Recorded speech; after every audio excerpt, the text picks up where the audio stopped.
sécurise. Avec e-Tourisme, l'application développée par le ministère du Tourisme, l'intention de visite devient un séjour réel. Un guide peut être réservé, un itinéraire peut être construit, une activité, une expérience peut être choisie et cette expérience-là peut être vécue.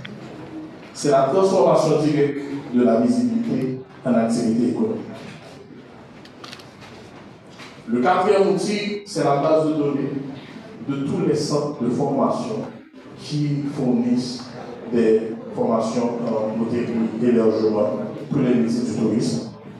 Le cinquième et dernier outil, c'est l'expérience qui est liée à l'activation. Car une destination n'existe réellement que si une industrie la soutient.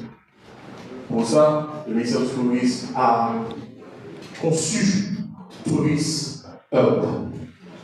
C'est l'espace où se structurent les compétences, les formations, les opportunités et le réseau des opérateurs. À cet exemple, un jeune qui veut entreprendre trouve à travers Tourisme Hub des ressources pour monter son entreprise, des données pour monter son plan d'affaires. C'est à travers Tourisme Hub qu'un professionnel peut se perfectionner à travers des formations en ligne, des formations disponibles sur cette plateforme. Et au final, c'est à travers cette expérience-là que l'industrie monte en qualité. Séparer ces plateformes répond à des besoins précis. Réunies, elles composent un trajectoire, un système.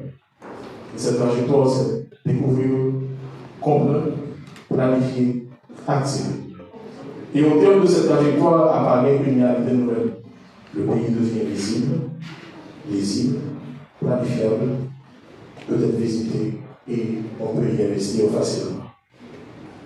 Ce que nous mettons en place aujourd'hui n'est pas un projet numérique, c'est une infrastructure de développement, c'est un outil de planification pour l'État, c'est un levier d'activité pour les opérateurs, c'est une passerelle pour la diaspora, pour tous ceux et celles qui veulent visiter Haïti, et c'est également un espace d'opportunité pour la jeunesse à travers le tourisme. Et c'est aussi, et peut-être surtout, à travers ce système-là d'outils numériques, une condition de dignité narrative, une autre façon de raconter Haïti, une façon de permettre à l'État d'avoir un narratif beaucoup plus complet. C'est nous, maintenant, qui allons communiquer sur les données, qui allons communiquer les données sur Haïti, qui allons communiquer les rapports sur Haïti. C'est nous, maintenant, qui allons présenter au monde, voici la cartographie, voici où se situent les sites touristiques, où se situent les opportunités, les projets de développement à travers les différents outils que nous présentons aujourd'hui.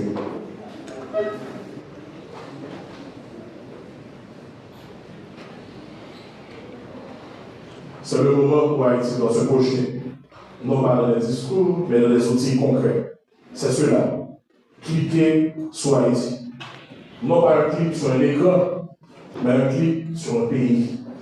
Un clic pour une opportunité pour nos jeunes. Un clic sur un espace pour notre diaspora. Un clic sur une économie en mouvement. Un clic sur une mémoire maîtrisée. Et enfin un clic sur la stabilité. Cliquer sur Haïti, c'est l'expérience d'un pays qui se rend visible, intelligible, comme je le répète à chaque fois, planifiable et enfin possible. Je vous remercie.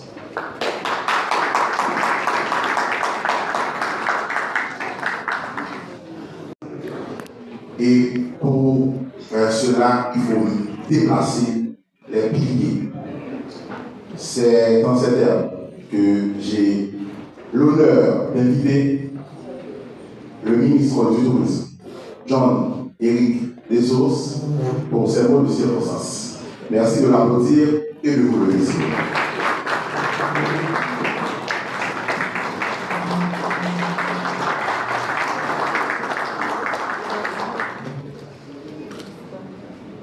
Merci. Merci.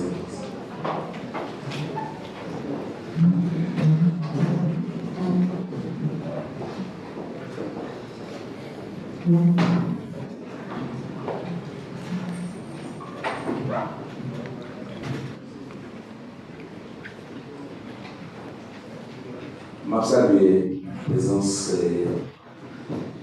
secrétaire général présidentiel, je salue la présence secrétaire général Mathieu. Je salue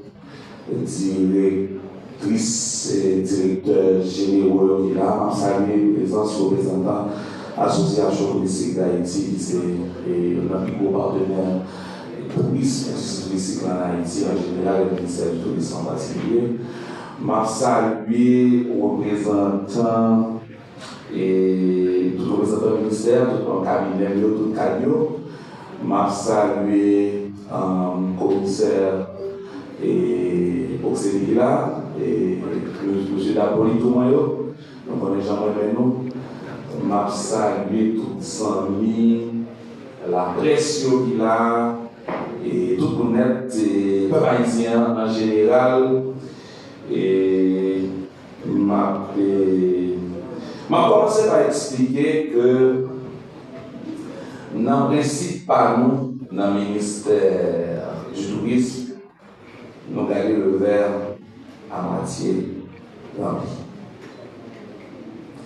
Et c'est ça que fait matin là, dans un pays en crise, nous choisissons de dire que nous sommes contents.